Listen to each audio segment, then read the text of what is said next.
வேலூரில் பாதாள சாக்கடை பணிக்காக தோண்டப்பட்ட பள்ளத்தில் இளைஞர் ஒருவர் இருசக்கர வாகனத்துடன் தலைக்குப்புற விழுந்த சம்பவம் பெரும் பரபரப்பை ஏற்படுத்தியுள்ளது.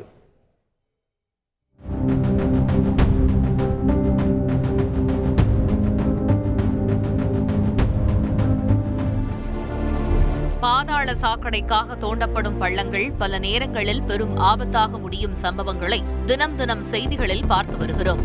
அதே போன்ற சம்பவம்தான் வேலூரிலும் நிகழ்ந்துள்ளது.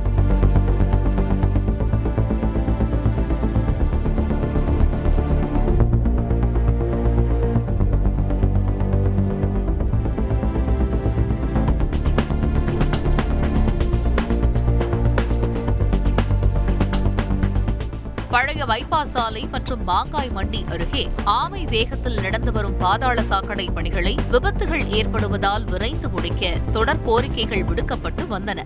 சமீபத்தில் ஆய்வு செய்த ஆட்சியர் கூட பணிகளை துரிதப்படுத்த உத்தரவிட்டார். ஆனாலும் மெத்தன போக்கே நீடித்து வந்த நிலையில்தான் இந்த விபத்து நிகழ்ந்துள்ளது. வழியில் வருவோரை வலையில் விழ வைப்பதைப் போல அமைந்துள்ளது மாங்காய் மண்டி அருகே சாலையின் நடுவில் தோண்டப்பட்டிருக்கும் இந்த பள்ளம். கரணம் தப்பினால் மரணம் என்பதைப் போல அந்த ஆபத்தான பாதையில் பைக்கில் சென்று கொண்டிருந்த இளைஞர் எதிர்பாராத விதமாக பள்ளத்திற்குள் தனது பைக்குடன் கவிழ்ந்தார். பதறிப்போயினர் சுற்றியிருந்த மக்கள். இந்த ராட்சத பள்ளத்தினுள் நடந்து செல்வோர் விழுந்தாலே பிழைப்பது கடினம். அந்த இளைஞர் தன் பைக்குடன் விழுந்ததைக் கண்டு என்ன ஆனதோ ஏதானதோ என பதறி அடித்து ஓடி வந்தனர் அப்பகுதி மக்கள். உயிர் கெட்டி அந்த இளைஞருக்கு லேசான காயங்களுடன் நல்வாய்ப்பாக உயிர் பிழைத்தார். ஆனாலும் நிலத்தை குத்திக் கொண்டு செங்குத்தாக நிற்கும் அவரது பைக் பள்ளத்தின் அபாயத்தை சொல்லும்.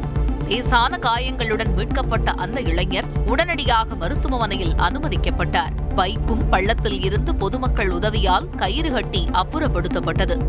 இதே அதிர்ஷ்டம் எல்லா நேரமும் கை கொடுக்குமா என்பது தெரியவில்லை. ஏதேனும் அசம்பாவிதம் நிகழ்வதற்குள் பாதாள சாக்கடை திட்ட பணிகளை விரைந்து முடிக்க வேண்டும் என்பதே அனைவரின் கோரிக்கையாக உள்ளது. செய்திகளை உடனுக்குடன் தெரிந்து கொள்ள உடனே சப்ஸ்கிரைப் பண்ணுங்க.